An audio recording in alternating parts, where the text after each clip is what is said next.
नमस्ते, मी लक्ष्मण हाके, सांगोला तालुक्यातील येतो. ओबीसी बहुजन पार्टीचा उमेदवार आहे. माझं चिन्ह आहे 32व्या क्रमांकावरचं जातं, दुसऱ्या मशीनवरचं शेवटचं चिन्ह. आणि या लक्ष्मण हाकेला तुम्ही प्रचंड बहुमतानं विजयी करा. बघा, एका बाजूला मोहिते पाटील आहेत, दुसऱ्या बाजूला नाईक निंबाळकर आहेत. यांना माझ्या माढा लोकसभेचं का प्रतिनिधित्व करायचं आहे, कशासाठी करायचं आहे? स्वतःची घराणेशाही वाचवण्यासाठी, स्वतःची संपत्ती वाचवण्यासाठी, स्वतःच्या इब्रतीसाठी?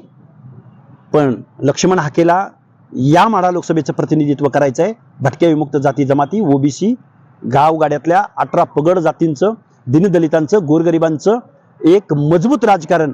जिसकी संख्या जितनी भारी उसकी उतनी सत्ता में भागीदारी. या न्यायानं माझ्या माढा लोकसभेच्या या जनतेचं प्रतिनिधित्व, दुष्काळी प्रश्नांचं प्रतिनिधित्व, मेंढपाळांचं प्रतिनिधित्व या देशाच्या संसदेत पाठवायचं आहे. धन्यवाद.